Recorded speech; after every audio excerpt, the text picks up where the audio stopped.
So hi, I'm V.S. Mani. I'm from Siemens Healthineers. I hope all of you are fine. Our well-being is one of the most fundamental concerns of humanity, even more so during the pandemic. I firmly believe that digitalization enables more humane healthcare by increasing knowledge while fostering the trust between patient and doctor. Digitalization is transforming our world. And as our technological process continues, we generate more data and create more knowledge. The more we know, the healthier and longer we can live. Average life expectancy worldwide has risen from 59 years in 1960 to over 72 years now. But first, before I get started, thanks to Christoph Ebert for the kind invitation. And with that, let me begin my presentation with a brief overview of Siemens Healthineers, who we are. And we are a market leader in the majority of our businesses. We are now a 17.7 billion revenue organization after the acquisition of Varian last year, which was completed this year. And we have about 66,000 colleagues across the world. Two data points I'd like to focus on for this presentation. The first is 35% of revenues are based on innovations introduced in the last 3 years. And many of these are dependent on digital technologies and software. And we have over 60 AI-supported product offerings. So with that, let me tell you a little bit more about ourselves. Our purpose is to enable healthcare providers to increase value, and we do this by enabling better outcomes at lower costs. We believe the future of healthcare brings fundamental changes and that there are 4 strategies that are essential to accomplishing this change. 1 is to expand precision medicine. 2 is to transform care delivery. 3 is to improve the patient experience. And all of this actually rides largely on the 4th pillar, which is digitalizing healthcare. Medical information is growing exponentially, and the growth in healthcare data is estimated to be more than 48% per annum CAGR. And what's even more interesting is that medical knowledge is doubling every 73 days. In 1980, it was doubling every 7 years. That means it's a 35-fold increase in the rate of doubling. And this has very significant and profound implications in the way care is delivered. So coming back to the topic, humane healthcare. This is founded on the patient-doctor relationship. And it's a relationship that's built on trust, knowledge, and empathy. The question is, how can technology help strengthen this very sacred relationship? There are 2 fundamental questions in healthcare, and it's something that if you just close your eyes and reflect the last time you met a doctor, what were the 2 questions that you would have asked him or you would want to know? And I'm sure that these 2 would probably be in that set. The first is, how am I? What is my state of health today? Am I well? And the second is, what is my path to health? How do I get better? Now, before we look at this problem in greater detail, it's probably nice to look at a similar experience of ours as mankind. And we have mastered such a challenge before. This is the challenge of where I am and how do I get there. And interestingly, today, this is extraordinarily simple. We all do it every day. Where am I and how do I get there? Now it seems so simple, but it took us quite some time. It started with people talking about landmarks, verbal descriptions of the landscape, following the sun and stars, the tools that came up, and then followed with maps. And then later we even produced the mobile GPS, but that wasn't as effective as what we have today, which allows us to make this decision and get this information instantly in a super easy way. Now, coming back to our two questions in healthcare, is there a possibility for us to actually come to a similar approach? Right? And would it be easy for me to know how I am? And also for me to know what is the path for me to reach good health? If we look at how our journey so far, it started off with visual checks and treatments, and then there was written medical information on drawings done by people. And then came the revolution when we were actually able to augment our senses. This started with the first X-ray, and then that led to a tremendous increase in medical knowledge. And today we have some really sophisticated tools and incredible technology. And let's take a look at where we are now and what it is, how this rolls out to address the two questions we want to answer. Advances in tomography.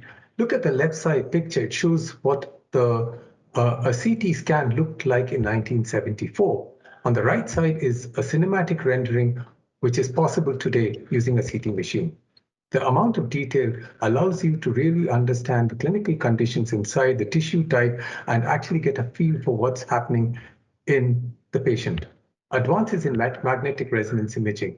In 1980, the image on the left shows you what an MRI scan could show.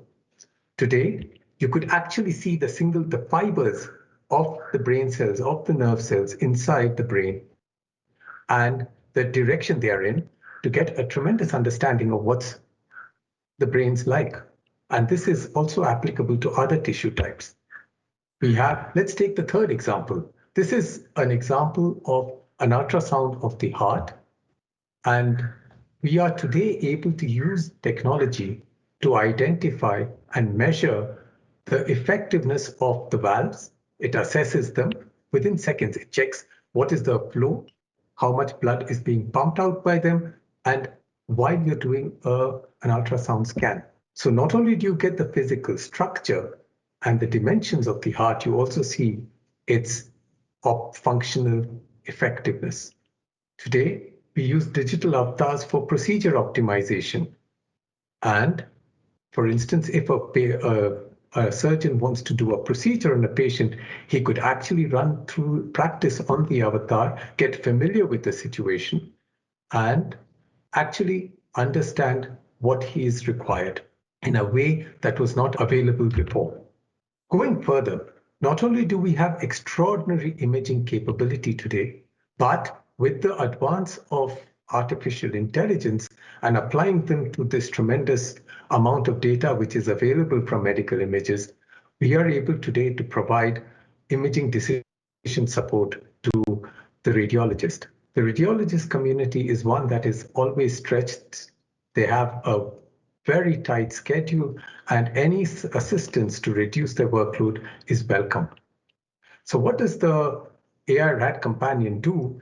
Is it actually helps automate some of the routine activities of a radiologist, freeing up time for the radiologist to spend on the critical and value-adding aspects. So let's take a look at how this works. This is an image of the lung, and it really shows how Al-Rad was able to identify abnormal patterns present in COVID-19. It calculates the percentage of the opacity, the severity score, and it also computes how much of the lung is with high opacity and the opacity score. So this helps the physician or the radiologist quickly assess if this patient is likely to be experiencing symptoms of COVID.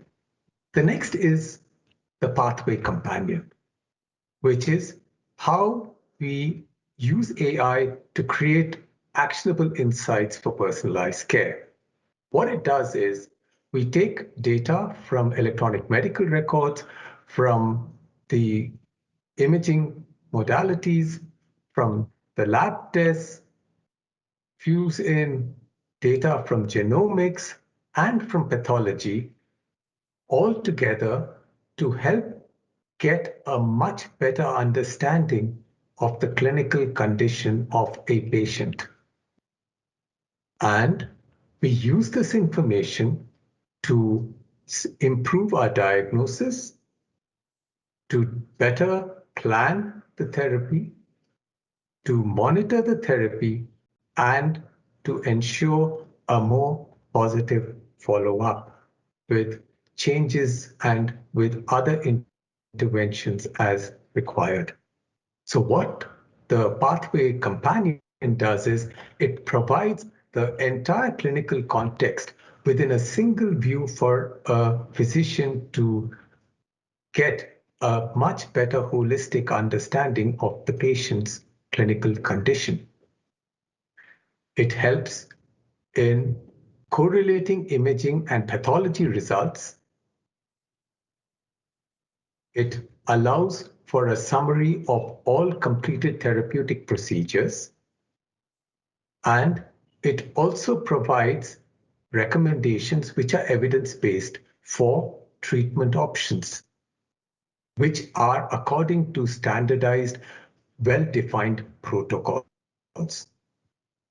Lastly, it provides these recommendations for treatment options to ensure that course correction is available for the patient so that he is always on the best path to health. Lastly, it provides a comparison of the patient with other members of a cohort, which is most closely aligned to his condition, to see the effectiveness of the treatments and the interventions that have been performed. With that, today we have a tremendous understanding of the clinical condition of a patient. However, there is more. Today, we are in a position to actually construct a digital twin of organs of a patient and use this digital twin to explore and experiment interventions to see how effective they are, and also check the effectiveness of medication on a patient by experimenting with the digital twin. Now, in this case, the digital twin we will show you is being used to help position the probes for cardiac resynchronization therapy. This procedure is actually used because at times for certain patients, the heart actually becomes bigger and the muscles of the left and right side, they lose the synchrony and the heart becomes less and less effective, which requires a resynchronization. However, the resynchronization is not always effective in all patients. In fact, it's only effective in about 50-odd%. To help put the probes in the right place for different patients, we use the digital twin of the patient's heart to actually see where the probe should be put so that the heart can be triggered effectively and resynchronization can be done properly. So let's take a look at this. This is the heart beating, and then we slow it down and actually halt the heart. And once the heart slows down, here it is, it's kind of come to a halt. We then put the probes in the right place to see if the heart gets restarted. And once it gets restarted like this, it starts beating again. So you could position the probes and experiment, and this way the whole procedure can be made more effective. So we have all the computational models to realize a digital twin. We have the ability to create patient avatar models, which are visual representations of the shape and structure of the physical body. We have the ability to simulate structures, mechanics and functions of organs and organ systems, at least in a small way, to begin with the heart, for instance. We have the ability to represent the pathological processes observed in a disease in a way. And we also have, most importantly, an ability to predict the behavior or outcome using multivariate sets of predictors.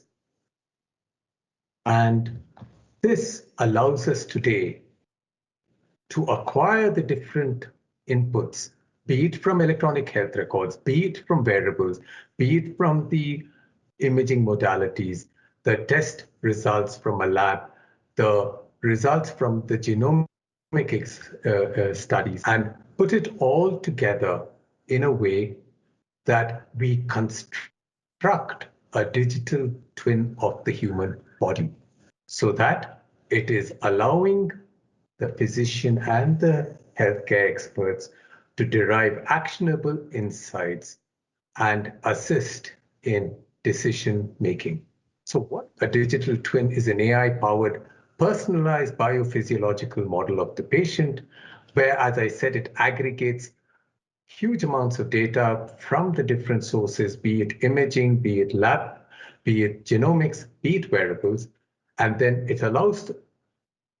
trains these inputs, and it trains based on these inputs deep neural networks and to build individual parts of a model which then get aggregated to form an AI-powered digital twin of a human. How does this answer our first two questions? How am I? We believe the digital twin, which is a lifelong personalized physiological model updated with each scan, exam, and medication that the patient has, provides the information on how I am and what is my path to health, pathway companions which facilitate diagnosis, therapeutic decisions along specific pathways, provide information of the optimal path to health. And therefore, to reiterate, digitalization does strengthen the patient-doctor relationship, and it enables the doctor to leverage knowledge with the empathy to ensure the best clinical decisions are made and the patient is always on the optimal path to best health and thereby strengthens the patient-doctor relationship with trust. So thank you. And now I'm ready to take any questions in the live Q&A, and I hope I can answer them to your satisfaction.